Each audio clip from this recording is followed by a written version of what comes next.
Morning students. Today we are going to discuss about the new chapter employment growth and changing structure of employment anta. Under this chapter we are going to discuss about the work.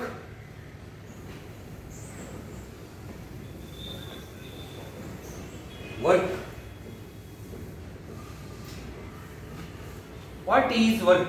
Work ಅಂದ್ರೆ ಕೆಲಸ ಅಂದ್ರೆ ಏನು ಕೆಲಸ ಅಂದ್ರೆ in the ancient days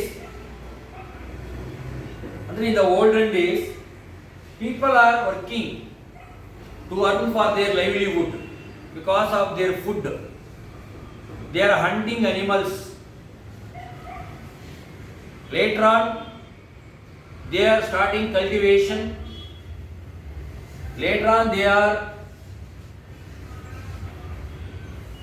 cultivating land and animal husbandry, and later on due to the development of science and technology they are participate in productive activities.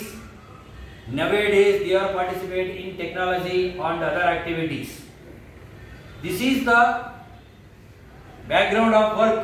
ಅಂದ್ರೆ ಪುರಾತನ ಕಾಲದಲ್ಲಿ ಮಾನವನು ತನ್ನ ಆಹಾರಕ್ಕೋಸ್ಕರ ಪ್ರಾಣಿಗಳನ್ನ ಬೇಟೆಯಾಡಿಕೊಂಡು ಫಾರೆಸ್ಟ್ ಅಲ್ಲಿ ಗಿಡ ಗಂಟೆಗಳು ತಿಂದು ಪ್ರಾಣಿಗಳನ್ನು ಬೇಟೆಯಾಡಿಕೊಂಡು ತನಗೆ ಬೇಕಾಗಿರ್ತಕ್ಕಂಥ ಆಹಾರವನ್ನು ತಾನೇ ಸಂಪಾದನೆ ಮಾಡ್ಕೊತಾ ಇದ್ದ. ಆ ಕೆಲಸದಲ್ಲಿದ್ದ. That work because of for his livelihood work. ತದನಂತರ man has start the rearing of goats, cattle, animals for his livelihood.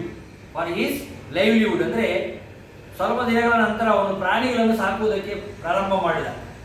That is his work. Through that work he can earn the income and he can feed him and his family.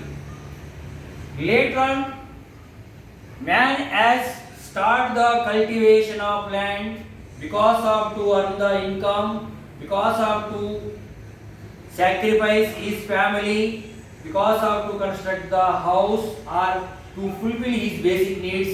He can start the agriculture or cultivation of land. That is that work. Due to the modernization, nowadays man has participated in many activities. Productive activities, service activities and any other related activities because of his livelihood. ಇದು ಕೆಲಸ ಅನ್ನೋದು ಹುಟ್ಟುಕೊಳ್ತಕ್ಕಂಥ ದಾರಿ ಹೇಗೆ ಅಂತ ಹೇಳಿ ಮಾನವನು ಕೆಲಸವನ್ನು ಎಲ್ಲಿಂದ ಸ್ಟಾರ್ಟ್ ಮಾಡ್ದ ಅಂತ ಹೇಳಿದಾಗ ಪುರಾತನ ಕಾಲದಿಂದಲೂ ಮನುಷ್ಯನು ಕೆಲಸ ಮಾಡ್ತಾ ಇದ್ದಾನೆ. ಏನೋ ಪ್ರಾರಂಭದಲ್ಲಿ ಬೇಟೆಯಾಡಿ ಪ್ರಾಣಿ ಪಕ್ಷಿಗಳನ್ನು ಬೇಟೆಯಾಡಿ ತನ್ನ ಆಹಾರವನ್ನು ತಾನು ಗಳಿಸ್ಕೊಳ್ತಾ ಇದ್ದ. ಅದೊಂದು ಕೆಲಸ ಇತ್ತು. ತದನಂತರ ಪ್ರಾಣಿಗಳನ್ನು ಪೋಷಣೆ ಮಾಡಿ ಅದರಿಂದ ಬಂದಿರತಕ್ಕಂಥ ತನ್ನ ಆಹಾರವನ್ನು ತಾನು ಸಂಪಾದನೆ ಮಾಡ್ಕೊಳ್ತಾ ಇದ್ದ. ಅದೊಂದು ರೀತಿಯಾದ ಕೆಲಸ ಇತ್ತು. ನಂತರ ಸ್ವಲ್ಪ ದಿನಗಳ ನಂತರ ಭೂಮಿಯನ್ನು ಉಳುಮೆ ಮಾಡಿ ಬೆಳೆಗಳನ್ನು ಬೆಳೆದು ಅದರಿಂದ ಬಂದಿರತಕ್ಕಂಥ ಆದಾಯವನ್ನು ತಗೊಂಡು ತನ್ನ ಜೀವನ ಮಾಡ್ತಾ ಇದ್ದ. ಅದೊಂದು ಕೆಲಸ. ತದನಂತರ ಮಾಡರ್ನೈಸೇಷನ್ ಆದಮೇಲೆ ಮಾನವನು ವ್ಯಾಪಾರ, ವ್ಯವಹಾರ, ಉತ್ಪಾದನೆ, ಸೈನ್ಸ್ ಅಂಡ್ ಟೆಕ್ನಾಲಜಿ ಇದೆಲ್ಲ ಪಾರ್ಟಿಸಿಪೇಟ್ ಮಾಡಿ ಆದಾಯವನ್ನು ಗಳಿಸಿಕೊಂಡು ತನ್ನ ಜೀವನ ಮಾಡ್ತಾ ಇದ್ದಾರೆ. ಇದು ವರ್ಕ್, ಕೆಲಸ ಅನ್ನೋದು ನಡೆದು ಬಂದಿರತಕ್ಕಂಥ ದಾರಿ. ಹಾಗಾದ್ರೆ what is the meaning of work? ಕೆಲಸ ಅಂದ್ರೆ ಏನು? Participate in productive activities with or without wage is called work. What is work ಅಂತ ಕೇಳ್ತಾರೆ ಕ್ವಶನ್ ನಿಮಗೆ. Participation in productive activities with or without wage is called work. ಅಥವಾ a person is ready to work both physically and mentally with or without wage in productive activities is called work. ಅಂದ್ರೆ ಒಬ್ಬ ವ್ಯಕ್ತಿ ಮಾನಸಿಕವಾಗಿ ಅಥವಾ ದೈಹಿಕವಾಗಿ ಉತ್ಪಾದಕ ಚಟುವಟಿಕೆಗಳಲ್ಲಿ ಕೂಲಿಗೋಸ್ಕರ ಕೂಲಿ ಆಗದೇ ಇದ್ರೂ ಕೂಡ ಅವನು ಕೆಲಸ ಮಾಡೋದನ್ನ ಏನು ಕರಿತೀವಿ ಅಂದ್ರೆ ವರ್ಕ್ ಅಂತ ಕರಿತೀವಿ. There are two types of work. One is traditional work, another one is modern work.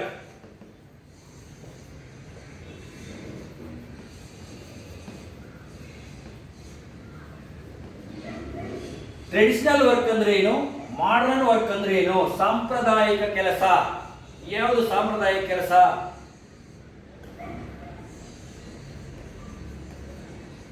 Traditional work and modern work. Traditional work ಅಂದ್ರೆ it is called ancient work. Olden days, the work coming from olden days. ಏನ್ traditional works ಅಂದ್ರೆ ಏನು?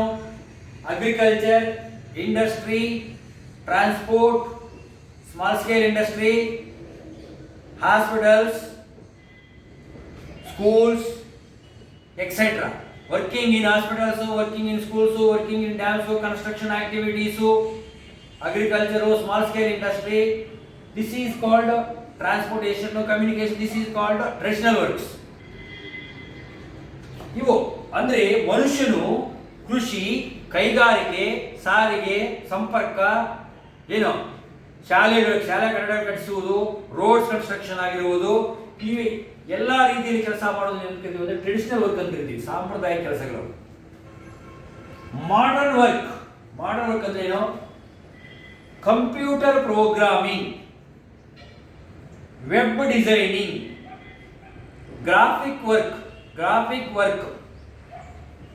These are the examples for the modern work ಅಂತ ನೋಡಿ.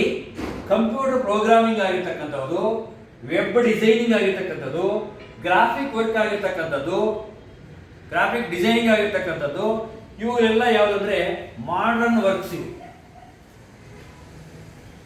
Traditional works ಅಂದ್ರೆ ಬ್ಯಾಂಕಲ್ಲಿ ಕೆಲಸ ಮಾಡೋದು, ಹಾಸ್ಪಿಟಲ್ ಕೆಲಸ ಮಾಡೋದು, ಶಾಲೆಯಲ್ಲಿ ಕೆಲಸ ಮಾಡ್ತಕ್ಕಂಥದ್ದು, ಇಂಡಸ್ಟ್ರಿಯಲ್ಲಿ ಕೆಲಸ ಮಾಡ್ತಕ್ಕಂಥದ್ದು, ಅಗ್ರಿಕಲ್ಚರ್ ಮಾಡ್ತಕ್ಕಂಥದ್ದು, ಎಲ್ಲ ಕಡೆ ಕಮ್ಯುನಿಕೇಶನ್, ಟ್ರಾನ್ಸ್ಪೋರ್ಟ್, ರೈಲ್ವೆ ಎಲ್ಲ ಮಾಡ್ತಕ್ಕಂಥದ್ದು ಯಾವುದು? Traditional work. ಯಾವ ವರ್ಕ್ ಇದು? Traditional work. ಈಗಿರ್ತಕ್ಕಂಥ ಕೆಲಸದಲ್ಲಿ ಎರಡು ವಿಧ ಇದೆ, traditional works and modern works. ಇದು ನಮಗೆ ಗೊತ್ತಾಗಿದೆ. Next, why do we need work? ನಿಮ್ ಕ್ವಶನ್ ಕೇಳ್ತಾರೆ, why do we need work? ಯಾಕೆ ನಮಗೆ ಕೆಲಸ ಆಗಬೇಕು, ಕೆಲಸ ಮಾಡಬೇಕು? We need to work in order to satisfy our basic needs. We need to work in order to satisfy. We need to work to satisfy our basic needs like food, shelter, clothing, etc.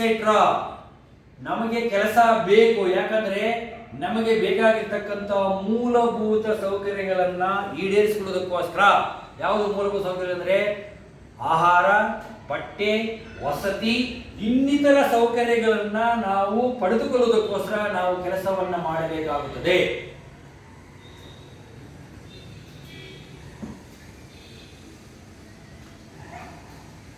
Why do we study the work?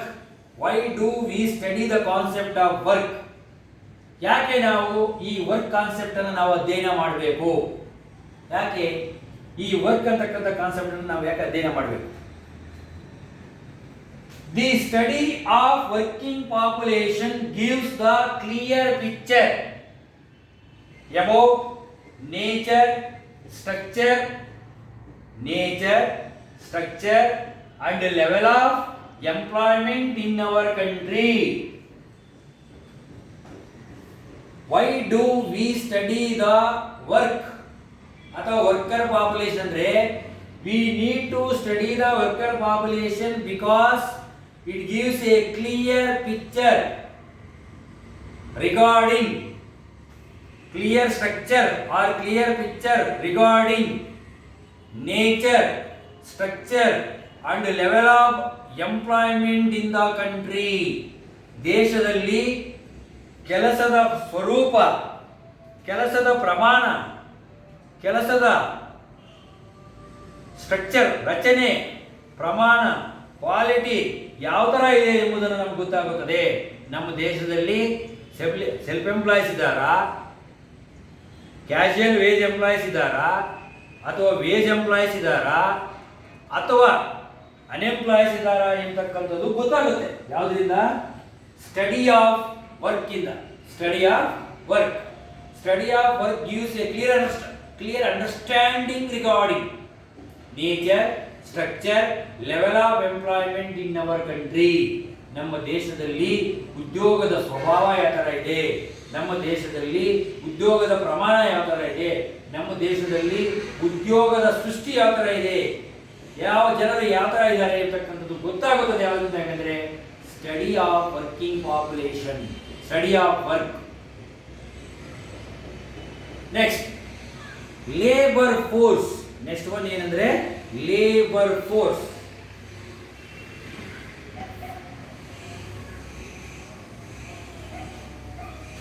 The number of persons are unemployed, the number of persons are working or seeking employment. ಅದಕ್ಕೆ labour force ಅಂತ ಹೇಳ್ತೀವಿ. The number of persons are unemployed or seeking employment in any other sectors. ಅಂದ್ರೆ ಎಷ್ಟು ಜನರು ದೇಶದಲ್ಲಿ ಉದ್ಯೋಗವನ್ನ ಆರಿಸುತ್ತಿದ್ದಾರೆ, ಉದ್ಯೋಗವನ್ನು ಆರಿಸಿಕೊಂಡಿದ್ದಾರೆ ಅಂತಕ್ಕಂಥದ್ದನ್ನ ಆರಿಸಿಕೊಳ್ಳೋದಕ್ಕೆ seeking employment ಉದ್ಯೋಗವನ್ನ ಎಷ್ಟು ಜನ ಬೇಡಿಕೊಳ್ತಾ ಇದ್ದಾರೆ ಎಂಬುದನ್ನು ಏನು ಅಂದ್ರೆ ಲೇಬರ್ ಫೋರ್ಸ್ ಅಂತ ಕರಿತೀವಿ. ಲೇಬರ್ ಫೋರ್ಸ್ ಅಥವಾ work force. The number of persons unemployed or seeking employment is called a work force ಅಂತ ಕರೀತೀವಿ. Work force, labour force or work force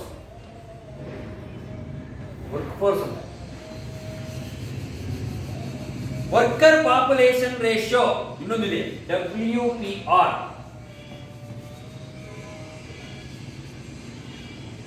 work participation ratio.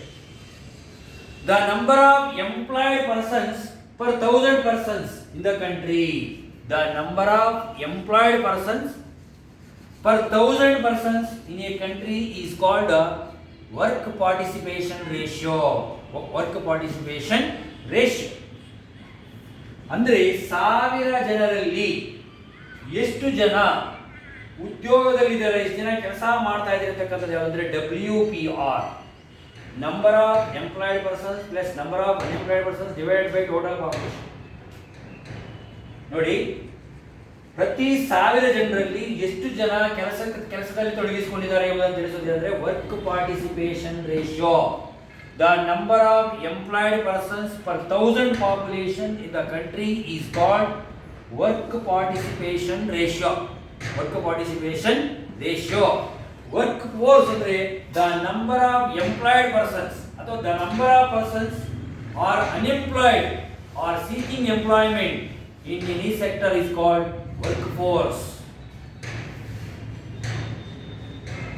The number of employed persons in the total population is called labour force. The number of employed persons in the total population is called labour force ಅಂತ ಕರಿತೀವಿ. ಅಂದ್ರೆ ಒಟ್ಟು ಜನಸಂಖ್ಯೆಯಲ್ಲಿ ಎಷ್ಟು ಜನ ಕೆಲಸದಲ್ಲಿದ್ದಾರೆ ಎಂಬುದನ್ನು ತೋರಿಸೋದು ಯಾವುದಂದ್ರೆ ಲೇಬರ್ ಫೋರ್ಸ್ ಅಂತ ಕರಿತೀವಿ. ಲೇಬರ್ ಫೋರ್ಸ್ಗೂ ವರ್ಕ್ ಫೋರ್ಸ್ಗೂ ಡಿಫರೆನ್ಸ್ ಇರ್ತದೆ. ವರ್ಕ್ ಫೋರ್ಸ್ ಅಂದ್ರೆ ಎಷ್ಟು ಜನ ಉದ್ಯೋಗವನ್ನ ಆರಿಸ್ಕೊಳ್ಳಕ್ಕೆ ರೆಡಿ ಇದ್ದಾರೆ ಅಂತಕ್ಕಂಥದ್ದು ವರ್ಕ್ ಫೋರ್ಸ್. ಲೇಬರ್ ಫೋರ್ಸ್ ಅಂದ್ರೆ ಒಟ್ಟು ಜನಸಂಖ್ಯೆಯಲ್ಲಿ ಎಷ್ಟು ಜನ ಈಗಾಗಲೇ ಕೆಲಸದಲ್ಲಿ ತೊಡಗಿಸಿಕೊಂಡಿದ್ದಾರೆ ಅಂತಕ್ಕಂಥದ್ದು labour force. Worker population ratio ಅಂದ್ರೆ ಪ್ರತಿ 1000 ಜನರಲ್ಲಿ ಎಷ್ಟು ಜನ ಕೆಲಸದಲ್ಲಿದ್ದಾರೆ ಅಂತಕ್ಕಂಥದ್ದು work participation ratio. Work participation ratio. Next class ಅಲ್ಲಿ ನಾವು types of workers, casual wage workers, self employment workers, wage employment workers ಅಂತ ಟೈಪ್ಸ್ ಆಫ್ ಎಂಪ್ಲಾಯ್ಮೆಂಟ್ ಅಂತ ನೋಡಿದಾಗ self employment, wage employment, casual wage employment ಅಂತ ಹೇಳ್ಬಿಟ್ಟಿದೆ. ಅದಕ್ಕೆ